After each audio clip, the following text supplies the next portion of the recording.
राम राम मंडळी. आज आपण अशा एका महान मल्लाची माहिती घेणार आहोत ज्याने ऑलिम्पिकसारख्या मानाच्या स्पर्धेत सर्वप्रथम पदक जिंकून महाराष्ट्राचे नाव जागतिक नकाशावर उंच केले. पैलवान खशाबा जाधव.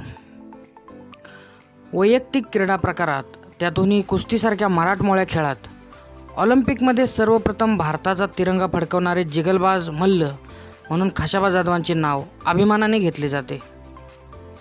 स्वतंत्र भारताचे नाव ऑलिम्पिकच्या तक्त्यावर प्रथम कोरणारे कुस्तीपटू पैलवान खशाबा दादासाहेब जाधव उर्फ केडी जाधव यांचा जन्म कराड तालुक्यातील कृष्णा नदीच्या काठावर असलेल्या गोळेश्वर या छोट्या खेड्यात झाला. त्यांचे शिक्षण कराडच्या टिळक हायस्कूलमध्ये 1940 ते 1947 या दरम्यान झाले. त्यांचे आजोबा पैलवान नानासाहेब हे उत्तम कुस्तीपटू असल्याने घरातच कुस्तीमय वातावरण होते. शालेय जीवनात त्यांनी कुस्तीबरोबरच weightlifting, swimming, running, gymnastic, mallakhamb अशा वेगवेगळ्या खेळातसुद्धा यश मिळवले होते. वडील दादासाहेब हे कुस्तीचे प्रशिक्षण असल्याने त्यांनी कुस्तीचे प्रशिक्षण वयाच्या अवघ्या 5व्या वर्षापासून वडिलांकडूनच घेतले. घरची परिस्थिती बेताचीच होती. साधा, शांत, विनम्र, मितभाषी व कोणत्याही गोष्टीची तक्रार न करण्याचा आईचा स्वभाव त्यांच्या अंगी उतरला होता. गावागावात भरणाऱ्या उरूस जत्रांमध्ये कुस्तीचे फड पाहण्यासाठी ते वडिलांच्या बरोबर जात. एप्रिल 1934 रेटरे गावात भरलेल्या कुस्ती स्पर्धेत अवघ्या 2 मिनिटात प्रतिस्पर्धी मल्लास चित करून वयाच्या 8व्या वर्षी त्यांनी पहिली कुस्ती जिंकली. कुस्तीचे शास्त्रशुद्ध शिक्षण त्यांना टिळक महाविद्यालयात मिळू लागले. मोठे कुस्तीपटू बनायचे हा निर्धारही त्यांनी तेव्हाच केला. कुस्तीबरोबरच शिक्षणातही त्यांनी अव्वल स्थान राखले होते. टिळक विद्यालयात खशाबांना बाबूराव वळवडे व बेलापुरे गुरुजींनी कुस्तीविषयक मार्गदर्शन केले. दरम्यान 1942च्या चलेदाव आंदोलनातही ते काही काळाकरता सहभागी झाले होते. भूमिगतांना वसतिगृहातील आपल्या खोलीत लपवणे, ब्रिटिश विरोधक पत्रके वाटणे ही कामेसुद्धा त्यांनी केली. 1948 ते 1954 या काळात कोल्हापूर येथील राजाराम महाविद्यालयात शिक्षण घेत असताना त्यांच्या कुस्तीच्या कारकिर्दीला खऱ्या अर्थाने सुरुवात झाली. आपल्या अफाट कुस्तीच्या कौशल्याने आंतरमहाविद्यालयीन स्पर्धेप्रमाणेच आंतरविद्यापीठ स्पर्धेतही त्यांनी सातत्यपूर्ण कामगिरी केली. जिद्दीने व चिकाटीने त्यांनी राष्ट्रीय स्तरावरही विजेतेपद मिळवले. त्यायोगे ते ऑलिम्पिक स्पर्धेसाठी पात्र ठरले.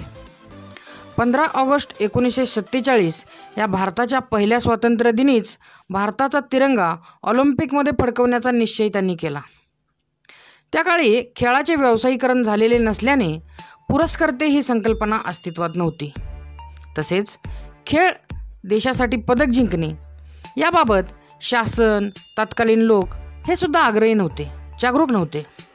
त्यामुळे ऑलिम्पिकला स्वखर्चाने जाण्यासाठी त्यांना अनेक अडचणींचा सामना करावा लागला. मित्र, कुस्तीप्रेमी शिक्षक, टिळक हायस्कूलचे विद्यार्थी, गोळेश्वर गावातील ग्रामस्थ व कोल्हापूरचे छत्रपती यांनी केलेल्या आर्थिक सहकार्यातून त्यांना ऑलिम्पिकला जाण्यासाठी रक्कम उभी केली. 1948 व 1952 या दोन्ही स्पर्धात सहभागी होण्यासाठी त्यांनी स्वतः घरोघरी जाऊन पैसे गोळा केले होते. 1952 तत्कालीन सरकारनेही खशाबांना विशेष सहकार्य केले नव्हते. या प्रतिकूल परिस्थितीतही कुस्तीची तयारी, मॅटवरील सराव करणे, परदेशी जाण्यासाठी प्रशासकीय पूर्तता करणे, त्यांना ऑलिम्पिकला पाठवण्यास विरोध करणाऱ्या यंत्रणांचा, घटकांचा विरोध मोडून काढणे आणि याशिवाय निधी गोळा करणे अशा अनेक आघाड्यावर एकाच वेळी खशाबा लढत होते. 1948च्या लंडन ऑलिम्पिक स्पर्धेत ऑस्ट्रेलियन मल्लाला काही मिनिटातच चितपट करून प्रेक्षकांना त्यांनी अचंबित केले आणि 52 किलो फ्लायवेट गटात 6वे स्थान मिळवले. वैयक्तिक क्रीडा प्रकारात ऑलिम्पिकमध्ये 1948पर्यंत इतक्या वरचा क्रमांक मिळवणारे ते पहिलेच भारतीय क्रीडापटू ठरले. संपूर्ण देशात मॅटवरची कुस्ती माहीत नसताना त्यांनी मॅटवर यश मिळवले होते. या कामी त्यांना त्यांचे गुरु राजाराम महाविद्यालयाचे प्राध्यापक श्री गोविंद पुरंदरे यांचे मोलाचे सहकार्य व मार्गदर्शन मिळाले. लंडन ऑलिम्पिक स्पर्धेत 6व्या क्रमांकावर समाधान मानावे लागूनही निराश न होता पुढील हेल्सिंकी ऑलिम्पिक स्पर्धेसाठी खाशाबाने जय्यत तयारी सुरू केली. हेल्सिंकीमध्ये खाशाबा 125 पाऊंड बॅटम वेट गटात सहभागी झाले होते. या गटात 24 देशातील मल्लांनी भाग घेतला होता. कॅनडा, मेक्सिको, जर्मन या देशांच्या मल्लाचा पराभव करत अखेर 23 जुलै 1952 रोजी या स्पर्धेत त्यांनी भारताला पहिले कांस्यपदक मिळवून दिले. एक अभूतपूर्व इतिहास घडला. भारतीय क्रीडा इतिहासात ऑलिम्पिकमध्ये अजोड कामगिरी करणारे खाशाबा जाधव हे पहिलेच ऑलिम्पिकवीर ठरले. विशेष म्हणजे याच स्पर्धेत वेगळ्या वजनी गटात खाशाबांचे सहकारी पैलवान कृष्णराव मानगावे हे सुद्धा सहभागी झाले होते. यांचेही कांस्यपदक अवघ्या एका गुणांनी हुकले होते. ऑगस्ट 1952 मध्ये मायदेशी परतल्यावर गोळेश्वर, कराड व कोल्हापूर येथील लोकांनी त्यांचे जंगी स्वागत केले. 101 बैलगाड्या जोडलेल्या गाडीतून त्यांची जंगी मिरवणूक काढली. कराड व गोळेश्वर या मार्गावर अक्षरशः दिवाळी साजरी करण्यात आली. कोल्हापूरच्या राजाराम महाविद्यालयात त्यांचा सत्कार करण्यात आला. तसेच कोल्हापुरातील सर्व तालमींनी एकत्र येऊन त्यांचा व कृष्णराव मानगावे मास्तरांचा मिरवणुकीसह गौरव केला. कोल्हापुरातील शहाजी लॉ महाविद्यालयाचे प्राचार्य दाभोळकर यांनी खाशाबांना ऑलिम्पिकला जाण्याकरता सहकार्य करण्यासाठी स्वतःचा बंगला गहाण टाकला होता. खाशाबा जाधव हे उपकार विसरले नव्हते. त्यांनी स्पर्धेहून परत आल्यानंतर अनेक व्यवसायी लढती लढल्या व त्यातून जो पैसा मिळाला तो त्यांनी प्राचार्यांना परत दिला. वास्तविक प्राचार्य तो पैसा घेण्यास नकार देत होते. मात्र स्वतःच्या शिक्षकांनी आपल्यासाठी घर गहाण ठेवले ही बाब खाशाबांना मनात बोचत होती. त्यामुळे त्यांनी व्यावसायिक कुस्ती करून त्यातून मिळणारा पैसा हा त्यांना परत दिला. खेळावरची निष्ठा, सचोटी, सहकार्याची भावना व प्रामाणिकपणा या मूल्यावर ही गोष्ट प्रकाश टाकते. तसेच तत्कालीन व्यवस्थेवरही ही गोष्ट प्रकाश टाकते. 1955 मध्ये ते पोलीस उपनिरीक्षक म्हणून पोलीस दलात रुजू झाले. पोलीस खात्याच्या अनेक क्रीडा स्पर्धा त्यांनी गाजवल्या. राष्ट्रीय क्रीडा प्रशिक्षक म्हणूनही त्यांनी भूमिका बजावली.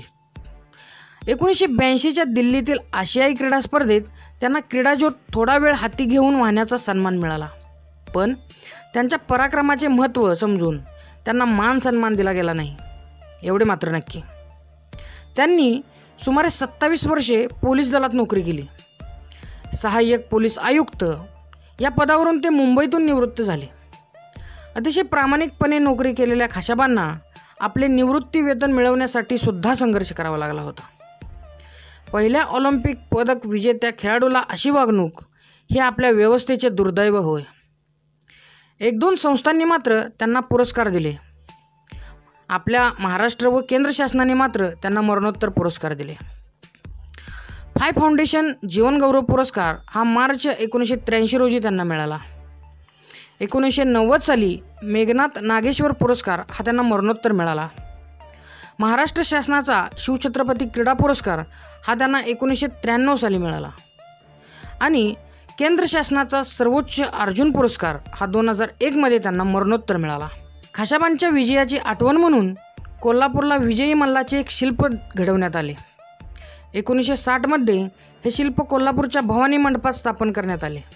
वैयक्तिक क्रीडा प्रकारात ऑलिम्पिक पदकाचा इतिहासाचा भारतासाठी श्रीगणेशा करणाऱ्या या ऑलिम्पिक वीराचे कराड येथे अपघाती निधन झाले. ऑलिम्पिकमध्ये भारताला वैयक्तिक क्रीडा प्रकारात पुढील पदक मिळवण्यासाठी सुमारे 50 वर्षे जावी लागली व कुस्तीत पदक मिळवण्यासाठी 56 वर्षे जावी लागली. यावरून खडतर परिस्थिती ही खाशाबांनी मिळवलेल्या पदकाचे महत्त्व लक्षात येते. आता आपला महाराष्ट्राचा मल्ल पैलवान राहुल आवारे हा त्यांच्याच पावलावर पाऊल ठेवून ऑलिम्पिकसाठी पदक आणण्याच्या मार्गावर आहे. ऑलिम्पिकसारख्या मानाच्या स्पर्धेत महाराष्ट्राच्या पैलवान खाशाबा जाधव यांनी सर्वप्रथम पदक मिळवून केवळ महाराष्ट्रच नव्हे तर तमाम भारतीयातील पैलवानांच्या समोर अखंड प्रेरणेचा एक स्रोत निर्माण करून ठेवला. त्यांच्या या अखंड प्रेरणेने महाराष्ट्रात किंबहुना देशात अनेक ऑलिम्पिकवीर निर्माण होतील ही अपेक्षा ठेवूया. पैलवान खाशाबा जाधव यांच्या रम्य स्मृतीस कुस्ती मल्लविद्या परिवाराचा मानाचा मुजरा. धन्यवाद. महाराष्ट्रातल्या मातीतल्या या महान वीराला मानाचा मुजरा.